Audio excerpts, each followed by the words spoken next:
Hello ladies and gentlemen.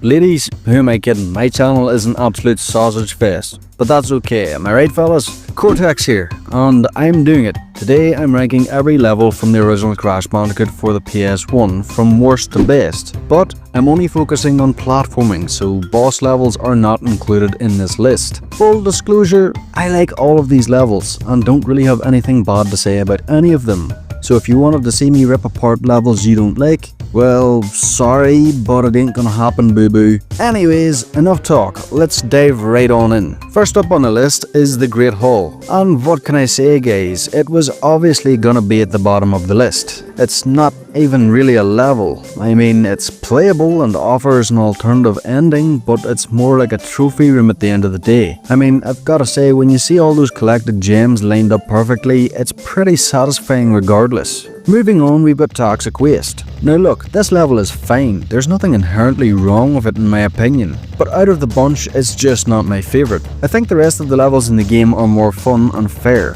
The small problem I have with the level is that dodging these bouncing barrels can sometimes be a little hit or miss, especially if you're new to the game or if you haven't played in a while. Up next is Jungle Rollers and Rolling Stones. Something I forgot to mention is that I'll be pairing twin levels to help with the flow of the video, but if I like one level over the other, I'll mention it and why. Again guys, nothing wrong with these levels at all.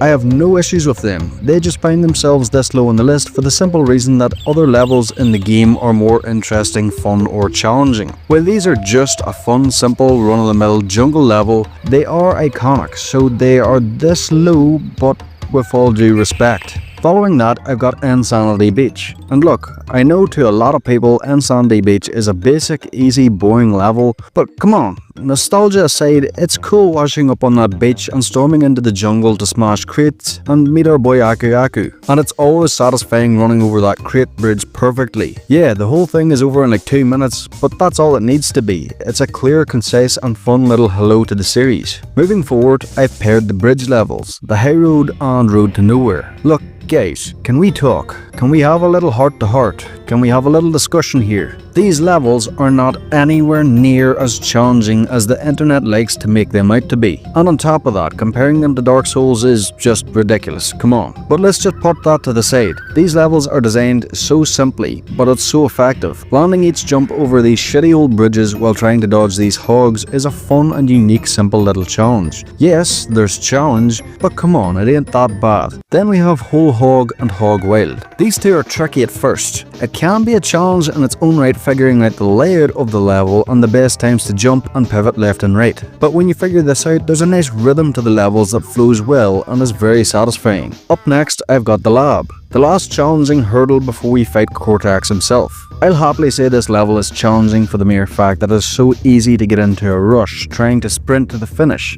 and doing this makes it inevitable that you mess up or make a mistake. Also, it can be a little confusing at times, which is fine, it adds another layer of challenge. If you can finish this level for the first time without dying, you deserve a reward because, as I said, it's inevitable that you fall, get zapped, or run into one of these fucking dorks. Following that, I've got the Great Gate and Native Fortress. These levels seem to be hated by a lot of people, and personally I just don't understand that. I love them. They're perfect examples of the game's design. Observe the level, be patient, and move when it's safe to. The whole thing with these levels is just cool. Climbing these massive wooden walls while avoiding hazards and dodging attacks from enemies while that tense music plays is just a nice combination. Coming up next are two levels that never fail to scare the absolute shit out of me. Lights Out and Fumbling in the Dark. You might be saying to yourself, come on man, these levels aren't scary, but dude, just for a second, entertain this thought. You're making your way through the level, you missed the opportunity to jump on a platform and now have to wait, you make the jump just fine, and then fuck, Aku Aku's gone and now I can't see a fucking thing. This has happened to me more times than I'm comfortable to admit,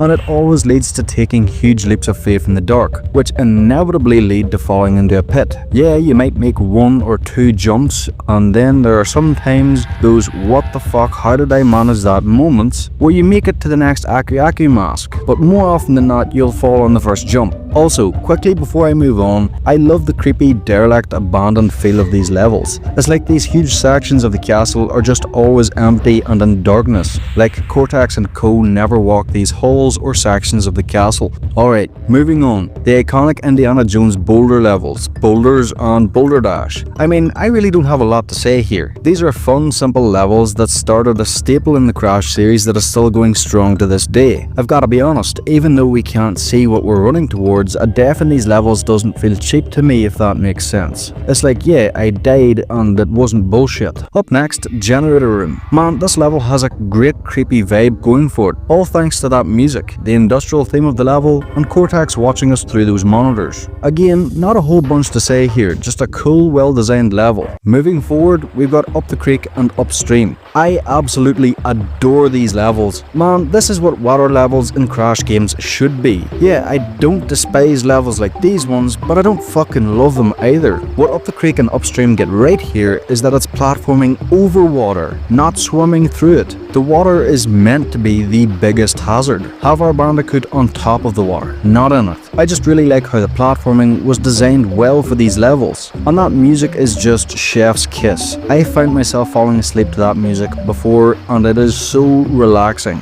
Next on the list is Cortex Power, and I like this level for the exact reason people hate it. I love figuring out the layout of the level, and yes, usually backtracking is a pain, but when the level is designed well with the backtracking in mind, I don't hate it. I love the pottery mob that greets us throughout, and the whole toxic waste theme was just done better here than in Toxic Waste. Up next is Heavy Machinery and Castle Machinery. These levels are simply well thought out and focused side-scrolling levels through Cortex's industrial factories that are a nice refresher from jungles, temple ruins and lost civilizations. The music playing in these levels feels old but catchy as fuck, and it's cool dealing with different enemies and obstacles like the hot pipes, steam vents and the robots. Okay, we're getting close to the end now. I've got the two toughest levels in the game, Stormy Ascent and Slippery Climb. Admittedly, I prefer Slippery Climb because it's challenging as fuck, but at least it's not a complete asshole like Stormy Ascent. For as much as I love Stormy Ascent, there are just times when it can fuck right off. Climbing the exterior castle walls at night during a storm just has such a vibe to it, and the platforming Naughty Dog design for these levels is very punishing but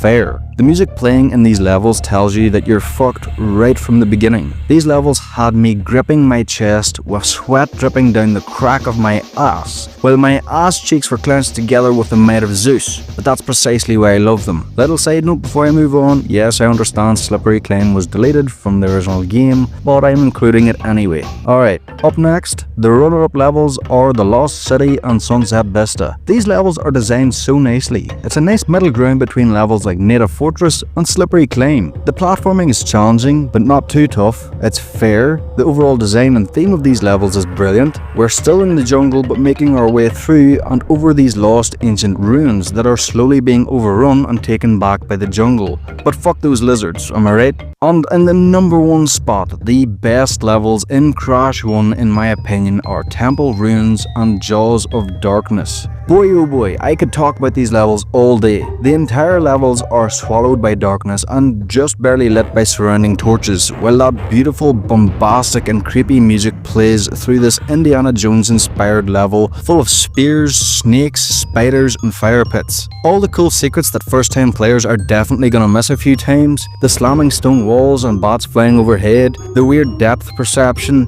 the floating platforms that carry you across large open chasms between platforms, the rotating platforms that fall and rise again. Man, I just love absolutely everything about these levels. The challenge is there, and the vibes. The levels are slightly intimidating at first, and I just love them so much, and I feel it's a real shame that we have yet to get anything close to these levels since the first game. I'm not saying they're the best in the entire series, not by a long shot, but definitely the best in the first game. It's just that no other game in the series has managed to include levels with similar design, feel and vibe. And well folks, that's my list. That is my ranking of all the Crash 1 levels. Would you agree with my list? If not, let me know in the comments below. And just before I end the video, I'd like to give a shout out to Lunar the Gryphon for this amazing fan art. I mean, just look at this. How could an asshole like me on a channel as small as this receive something so cool? I can't tell you how much I appreciate it, man. Thank you again. There'll be a link to Lunar's Blue Sky page in the description below, but be advised it's 18 plus only, as is this channel. And as always folks, if you enjoyed this video, be sure to hit like and subscribe to get a free old man and a free crate of Wumpa fruit. Thanks for watching and have a great day. Now, I'm off to chill with the boys and glue my balls to the carpet.